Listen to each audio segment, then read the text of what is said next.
Salut à tous. Alors aujourd'hui, pas aujourd'hui, mais récemment, donc j'ai pas fait beaucoup de vidéos sur ma chaîne parce que j'étais très occupé, parce que j'ai acheté une maison, donc j'ai aménagé la maison et je vais mettre en place mes collections. Et donc cette vidéo, c'est pour vous montrer comment je vais mettre en place cette collection.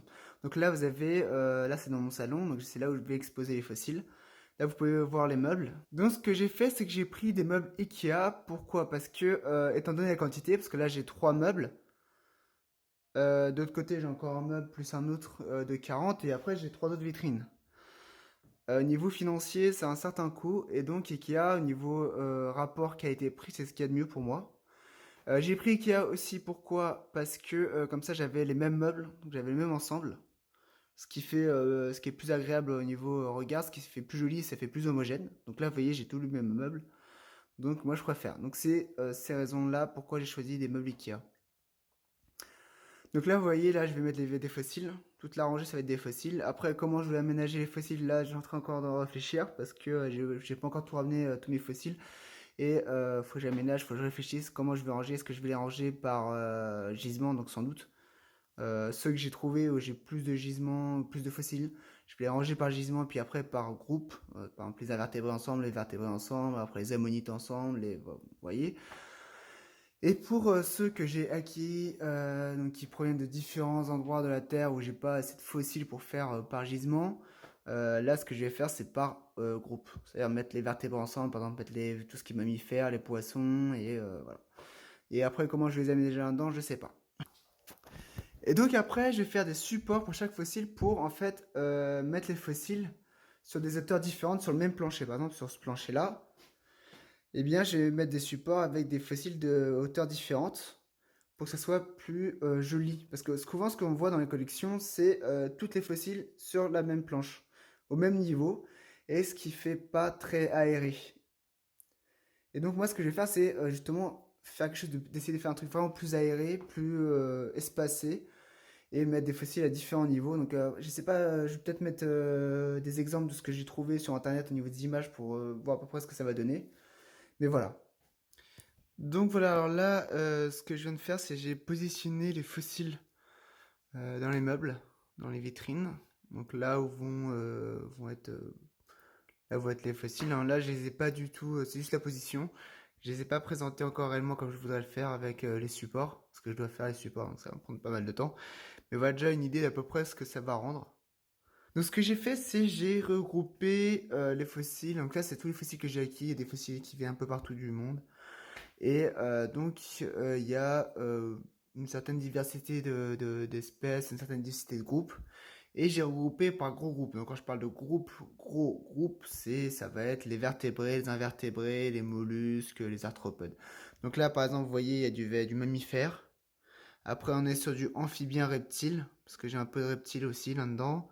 Au-dessus, vous aurez là les poissons. Après, on passe sur les arthropodes, donc avec tout ce qui est trilobite. Je peux me rapprocher, hein. Donc là, vous avez les trilobites. Là, vous avez arthropodes divers. Donc vous avez du crustacé, hein. Voilà. Là, j'ai mis le coin insectes. Après, on passe sur les mollusques avec les ammonites. Et là, donc, on continue avec les mollusques avec tout ce qui est bivalves et gastéropodes ici, sur ce morceau-là, jusqu'à là. Et on termine dessus avec les échinodermes. Donc voilà avancé. Ça n'a pas l'air d'avoir avancé beaucoup. Et pourtant, j'ai commencé à faire les supports. Donc vous pouvez voir ici les supports en bois. Ou encore, je l'ai fait aussi pour celui-là. Voilà.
Et voilà, alors j'ai terminé les supports. Bon, terminé pas complètement, je les ai fabriqués, hein.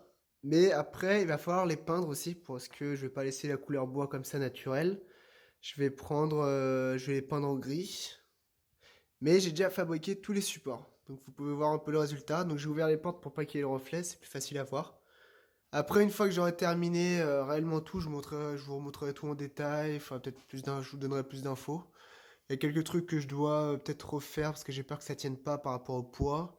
Il y en a certains que j'ai cloués. Alors, je sais plus lesquels, j'ai mis des clous pour que ça tienne. Je crois que par exemple celui-ci, j'ai dû clouer parce que le support tenait pas trop. Mais sinon, non, ça tient assez bien. Je suis assez content du résultat. Et c'est pas terminé. Voilà. Et donc, bah, je vais terminer tout ça. Je vais faire la peinture, les étiquettes.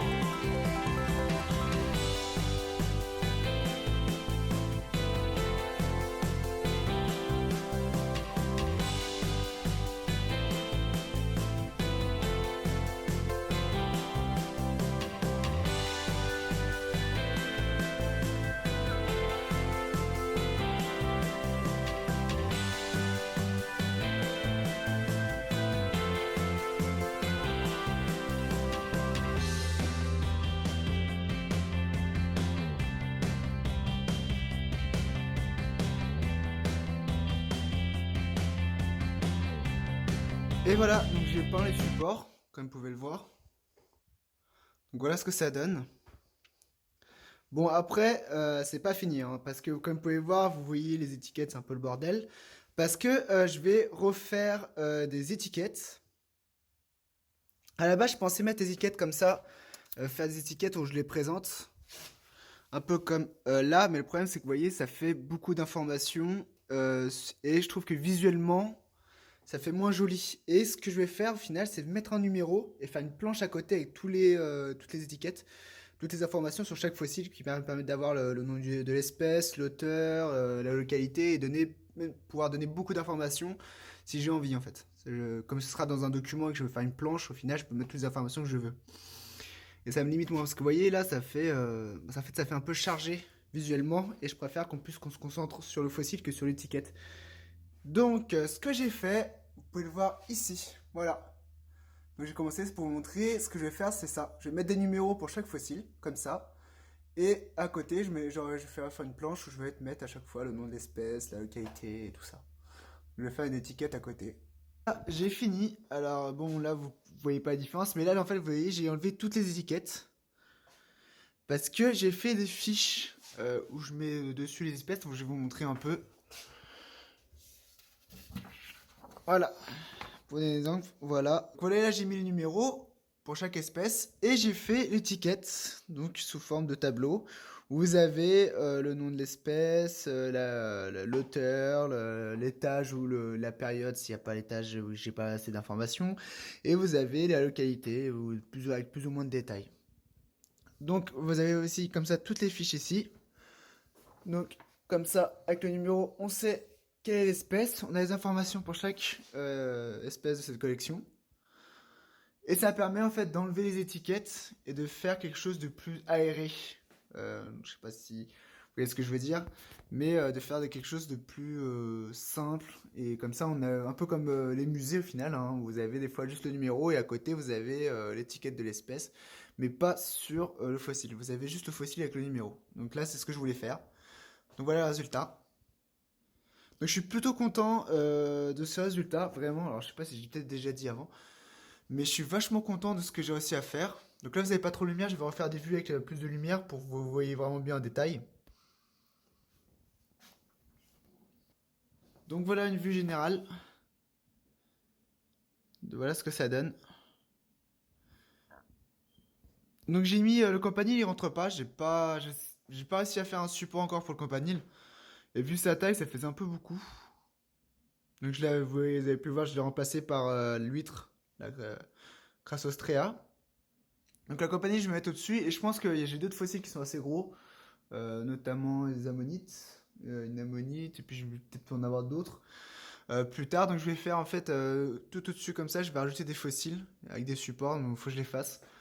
Mais le problème, c'est que le support pour le campanile, là, c'est assez, il est assez lourd, donc il faut que je fasse un support un peu plus. Je pense que du bois, là, ça va peut-être pas suffire. Donc avec du métal, mais le métal, je sais pas faire pour l'instant. Donc je le laisse comme ça, et puis après, je fais un beau support pour lui aussi. Voilà. Donc voilà le résultat. Vous avez ici ma première vitrine de fossiles. Et maintenant, je vous laisse avec quelques vues avec plus de détails.